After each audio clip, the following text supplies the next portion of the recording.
These facts about the mental states of farmers or business owners in relation to the animals they, quote, take care of or process, in other words, raised to murder, make TikToks like the one we reviewed in this video just so cringe. It's like, oh my God, such a sad day on the farm. Our guard dog ended up killing our chicken instead of waiting for me to kill our chicken, and therefore I won't be able to sell as many eggs. What a sad day.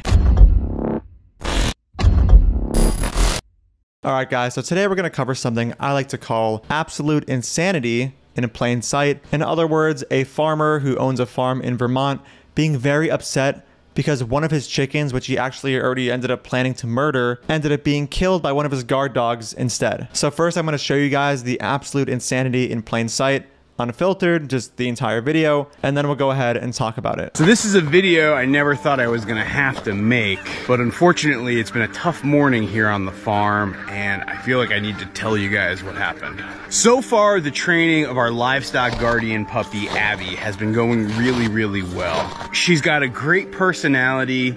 She's been learning her obedience commands really well, and she's starting to get very comfortable with the ducks, chickens, and geese. She definitely has that puppy instinct to chase them, but I've been very watchful of her and I've been correcting it, and I think some of the birds, like the geese, actually keep her from trying to overstep her bounds. And all in all, for a puppy, she is progressing phenomenally. Yes, you are, little girl. Yes, you are. Which is why the next thing I'm gonna tell you, it sort of breaks my heart. At nighttime, as the sun sets, what happens is all the ducks will put themselves to bed in their house, and all the geese will actually march themselves into bed into their house, and the chickens end up finding their way back home to wherever they live. Usually. But every so often, I will have a chicken that will not put themselves to bed, and they will find a creative place to roost for the night. Which is why every night when I go to bed, I usually just do a quick sweep of the barnyard to make sure there's no chickens running loose or free. And so this next part that I'm about to tell you guys is feeling downright tragic to me, because last night, Blanche the chicken, which if you guys don't know Blanche has been a great chicken here on the farm, but sometimes she's a little mischievous. And last night,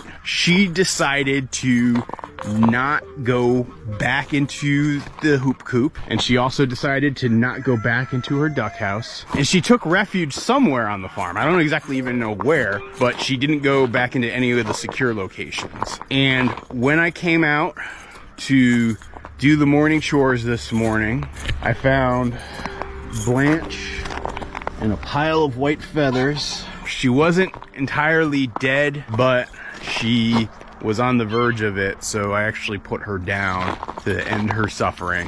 And I gotta admit, I feel really awful about all of this. And if there's any question about which dog it is, let me just clarify that. Toby Dog has never had any incident whatsoever with the bird after, 2.5 years, almost 2.5 years. Abby is the brand new puppy. He actually still looks very upset at Abby. Abby has been looking guilty all morning, pretty much certain that it was Abby. Not to say that it was Abby's fault though, because if I think about whose fault it is, it's 100% my fault.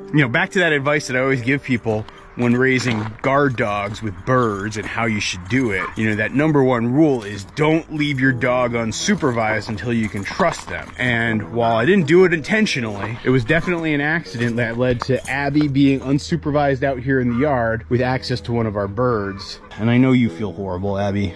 All right, guys, so this video had the title or the caption, "A Sad Day on the Farm," with the crying emoji. We have to wonder why it is a sad day on the farm for a farmer to have one of their animals be killed when the farmer already plans on killing their animals once they deem them profitable enough to kill. This whole concept of killing these animals once they're deemed profitable enough to kill especially applies to the geese he kills. I know this because he made a video going over profits generated by his farm over the course of a year, and goose meat was one of the products gone over. This chart also goes over chicken eggs, so we can only infer that he doesn't just raise geese to be killed, but he also raises chickens for eggs. So, like essentially every farm who, at the end of the day, solely view, quote, their animals as commodities and property, this farm very likely, basically certainly, ends up murdering their animals once it is deemed profitable enough to do so, and this will include chickens who are solely there to produce eggs. It makes no sense for a farmer who is essentially a business owner, to continue to raise a chicken and feed them and house them and spend all this money on them when they are no longer producing goods or profits for them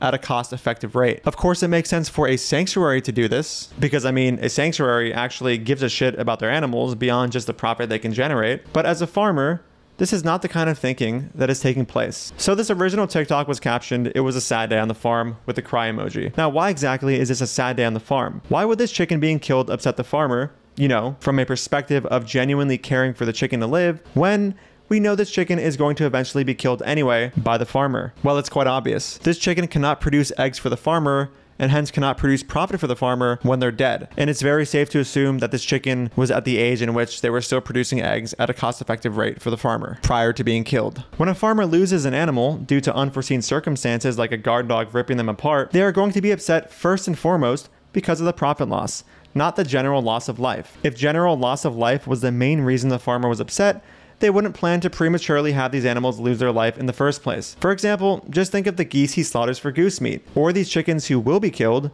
once he can no longer derive enough profit from them. Now, assuming the farmer isn't a pure psychopath, he, hopefully, has enough empathy to recognize that the guard dog ripping apart a chicken while they're alive induced more suffering than would have otherwise occurred if the chicken was, quote, formally slaughtered by the farmer. But the thing is, even if him, you know, going ahead and slaughtering the animal a little bit later down the line is better than or more ethical than the dog just ripping apart the animal alive, there is a third option. And it's the option that a person genuinely concerned with the well-being and life of the chicken would end up choosing. And that option is, wait for it, not killing the chicken.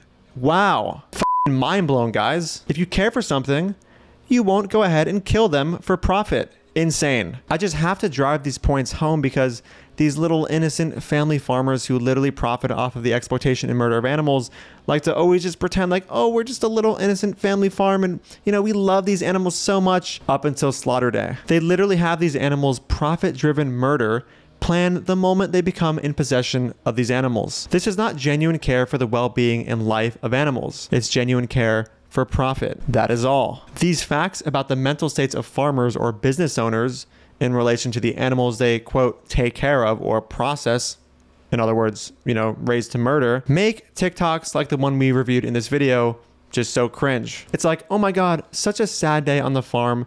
Our guard dog ended up killing our chicken instead of waiting for me to kill our chicken, and therefore I won't be able to sell as many eggs. What a sad day. Like, wow, man.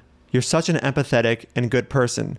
Good job, bro. All right, guys. Thank you so much for watching. If you like my work and you want to support me on Patreon and make my work more possible, you can click the link below in the pinned comment or in the caption and become a patron for no more than $1 per month and get early access to videos, access to my Discord, and other things. Thank you again for watching, and I'll see you guys in the next video. Dude.